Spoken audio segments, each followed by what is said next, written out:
Hello everyone. आज हामी relationship between HR planning and strategic प्लानिङको कुराहरू गर्न गइरहेका छौँ हैन। हाम्रो ह्युमन रिसोर्स प्लानिङ र स्ट्राटेजिक प्लानिङको रिलेसनसिपहरू चाहिँ के कस्ता छन् त्यसको बारेमा डिस्कस गर्छौँ। अब ह्युमन रिसोर्स प्लानिङलाई हामीले के भनेका थियौँ त? It is the estimation of future demand of her and supply of human resource हैन। फ्युचरमा अर्गनाइजेसन गोल्स अथवा अब्जेक्टिभ्सहरूसँग मिल्ने जुल्ने हाम्रो फ्युचर डिमान्ड र सप्लाईहरूलाई चाहिँ एस्टिमेट गर्ने प्रोसेसलाई हामीले ह्युमन रिसोर्स प्लानिङ भनेका थियौँ। अब स्ट्राटेजिक प्लानिङ भनेको चाहिँ के हो हैन? स्ट्राटेजिक प्लानिङको अन्तर्गतमा चाहिँ कसरी अब स्ट्राटेजिक प्लानिङहरू फर्मुलेट हुन्छ त्यो कुराहरू डिस्कस गर्छौँ। अब ह्युमन रिसोर्स प्लानिङको त्यो एउटा डेफिनेसन त भयो हैन। जस्तै it consist of all the activities of human resource management such as forecasting of human resource, collection of information, policy making, recruitment, training and development, motivation, maintenance of human resource in the organisation. भनेको HR planning भित्र चाहिँ के आउने रहेछ त? HR planning अन्तर्गतमा जस्तै के कुराहरू चाहिँ यसले म्यानेज गर्ने रहेछ त? Forecasting of human resource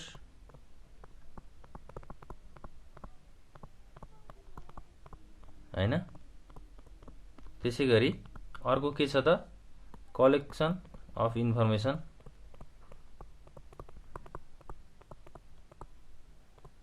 इन्फर्मेसनहरू collection गर्ने। त्यसै गरी थर्ड नम्बरमा पोलिसी मेकिङ हैन, रुल्सहरू बनाउने। त्यसै गरी training and development,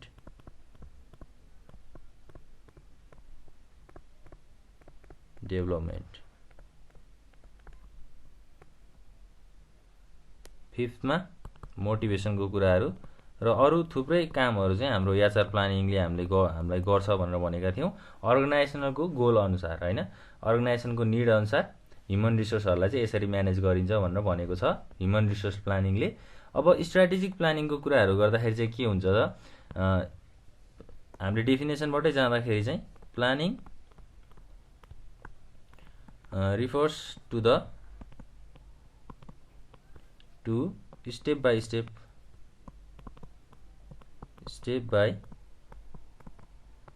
step process of determining how to pursue the organization long term goals। अर्गनाइजेसनको लङ टर्म गोल्स अथवा अब्जेक्टिभ्सहरूलाई कसरी अगाडि बढाउने with the resources expected to be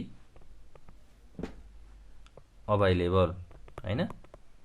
रिसोर्सहरू के एक्सपेक्ट गरेको थियो अभाइलेबल रिसोर्सहरूबाट चाहिँ त्यो रिसोर्सहरूलाई युज गरेर लङ टर्म गोललाई चाहिँ लङ टर्म अब्जेक्टिभ्सहरूलाई चाहिँ पाउने हैन। त्यो कुराहरू पाउनको लागि चाहिँ इन्हान्स गर्ने डिटरमाइन गर्ने प्रोसेसलाई स्टेप बाई स्टेप डिटरमाइन गर्ने प्रोसेसलाई हामीले स्ट्राटेजिक प्लानिङ भनेर भन्दो रहेछौँ है। अब स्ट्राटेजिक प्लानिङहरूमा चाहिँ के कुराहरू इन्क्लुड हुन्छ भनेर पनि बुझ्नु पर्यो हैन। जस्तै strategy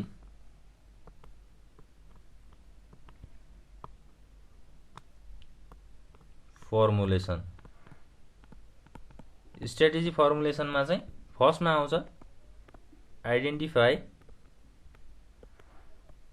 goals and objectives. Goals र अब्जेक्टिभ्सहरूलाई चाहिँ आइडेन्टिफाई गर्ने। त्यसै गरी आइडेन्टिफाई अपर्च्युनिटिज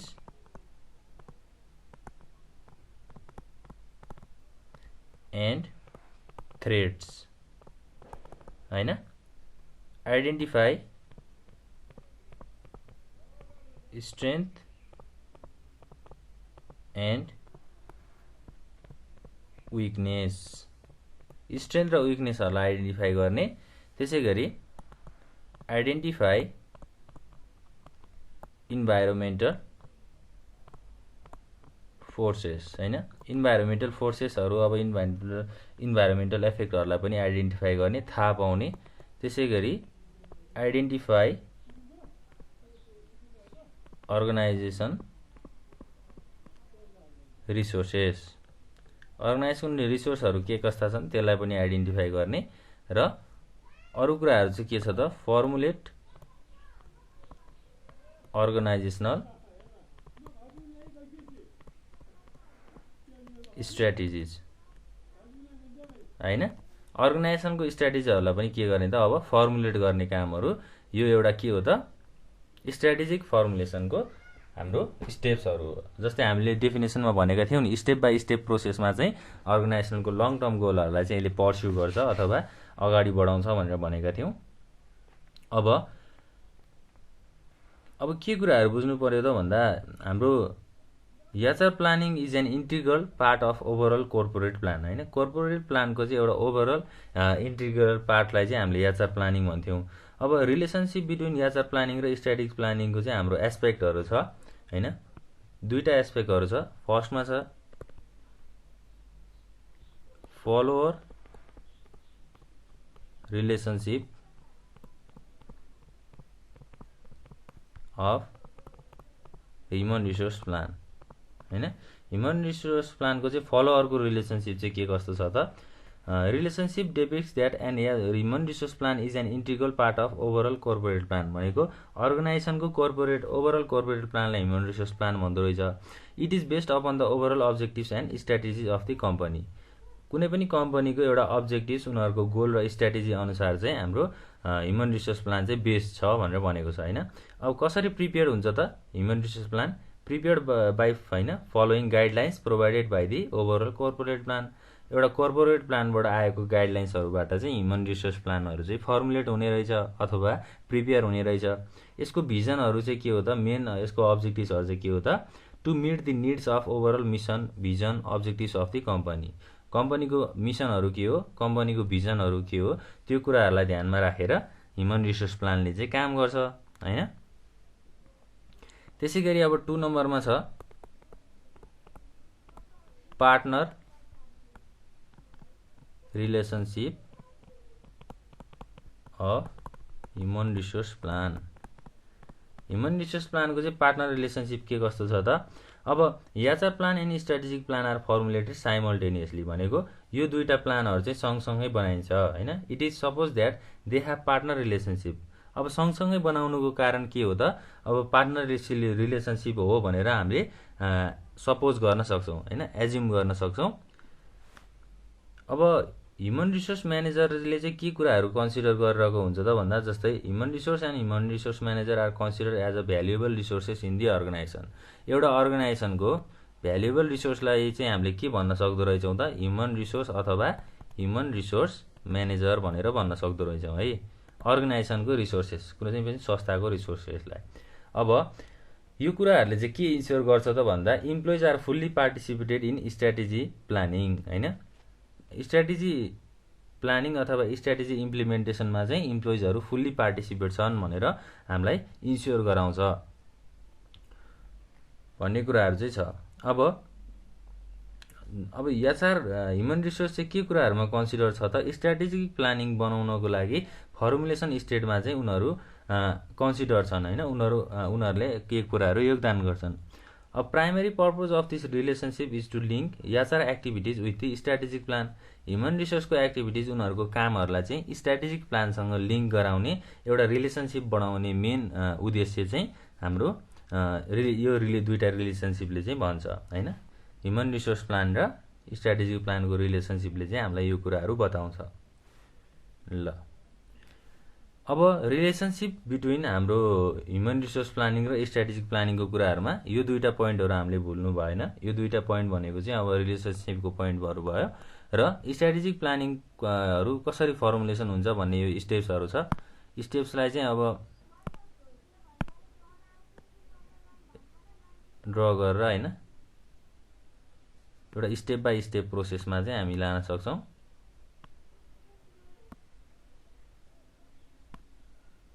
ल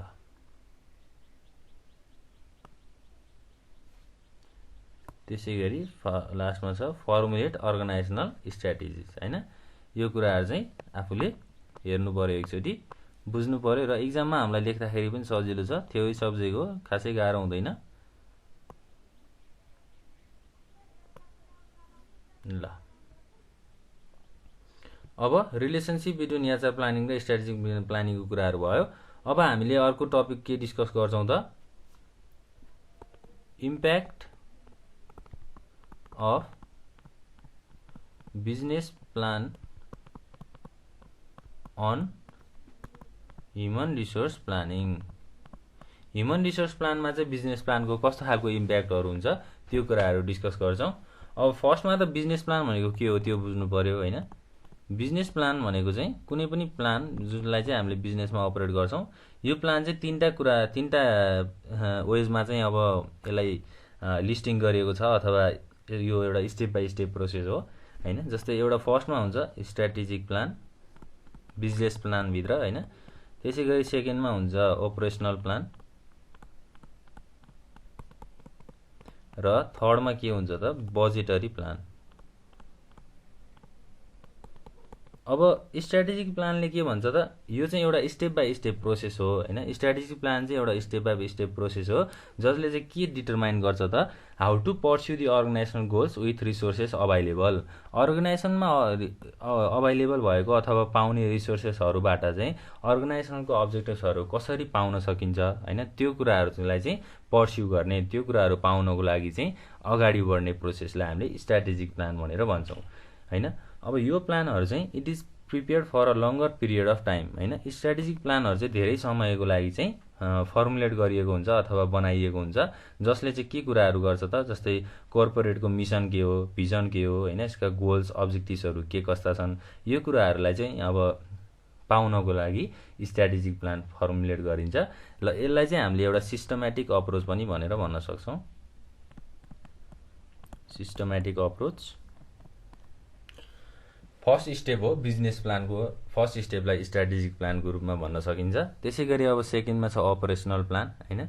अपरेसनल प्लान भनेको चाहिँ यो मिड रेन्ज प्लान हो होइन। मिड रेन्ज प्लान जुन चाहिँ अब कति रेन्जमा अथवा कति टाइम ड्युरेसनमा फर्मुलेट हुन्छ त, it is usually formulated for 3 to 5 years। 3 to 5 years भनेको 3 वर्षदेखि 5 वर्षसम्म चाहिँ यो प्लानहरू फर्मुलेट हुन्छ अथवा यो प्लानहरू बनाइन्छ होइन। अब यसमा के एक्टिभिटिजहरू चाहिँ के कुराहरू इन्क्लुड हुन्छ त यस्तो खालको प्लानमा, जस्तै अपरेसनल एक्टिभिटिज भनेको अब अर्गनाइजेसनमा काम गर्ने एक्टिभिटिज, काम कसरी गरिन्छ भनेर त्यो कुराहरूलाई इन्ट्री गर्ने होइन। त्यसपछि अर्गनाइजेसनको स्ट्राटेजीहरूलाई इन्ट्री गर्ने, त्यो कुराहरूलाई प्रिपेयर गर्ने, नयाँ बिजनेसमा अब कसरी कामहरू गरिन्छ भनेर प्लान एउटा पोलिसीहरू बनाउने प्रोसेसलाई हामीले अपरेसन प्लान भनेर भन्छौँ। अब त्यसै गरी थर्डमा जाँदा हाम्रो बजेटरी प्लानको कुराहरू छ। बजेटरी प्लान भनेको चाहिँ एउटा एकदमै इम्पोर्टेन्ट टुल हो जसले चाहिँ के गर्छ त, यसले चाहिँ explain the interrelationship between strategic and human resource plan. Strategic plan र ह्युमन रिसोर्स प्लानको चाहिँ एउटा इन्टर रिलेसनसिप चाहिँ यसले एक्सप्लेन गर्छ। जस्तै it helps to assess the strategic and operational plan at the bottom level होइन। स्ट्राटेजिक प्लान र अपरेसनल प्लानलाई चाहिँ एउटा बटम लेभलबाट चाहिँ यसले एसेस गर्छ। This plan includes preparation of budget, preparation of budget भनेको बजेटको प्रिपेयर गर्ने होइन। त्यसै गरी पर्फर्मेन्स गोल्स, गोलहरू पर्फर्मेन्स गर्ने भनेको अर्गनाइजेसनको अब्जेक्टिभ्सहरू पुरा गर्ने। त्यसपछि प्रोग्राम्स एन्ड असाइनमेन्ट्स, प्रोग्राम र असाइनमेन्ट्सहरूलाई चाहिँ फर्मुलेट गर्ने अथवा असाइन गर्ने, लगाउने, र लास्टमा चाहिँ यसले के गर्छ त मोनिटरिङ गर्ने काम गर्छ र कन्ट्रोलिङ गर्ने काम गर्छ। काम के कसरी भइरहेको छ, सबै इम्प्लोइजहरूले आफ्नो ड्युटिजहरू आफ्नो रेस्पोन्सिबिलिटीहरू पुरा गरेका छन् कि छैनन्, त्यो कुराहरूलाई चाहिँ यसले प्रिपेयर गर्छ अथवा मोनिटरिङ कन्ट्रोलिङ गर्ने कामहरू पनि गर्छ। बजेटरी प्लान होइन। बजेटरीलाई चाहिँ हामीले अब फाइनेन्सियल पनि भन्न सक्छौँ, फाइनेन्सियल प्लान पनि भनेर भन्न सक्छौँ। ल यो कुराहरू छ। अब बिजनेस प्लानको कुराहरू त भइहाल्यो होइन। अब एचआर प्लानको कुराहरू त हामीलाई थाहा नै छ। एचआर प्लानले चाहिँ के कुराहरू गर्छ त,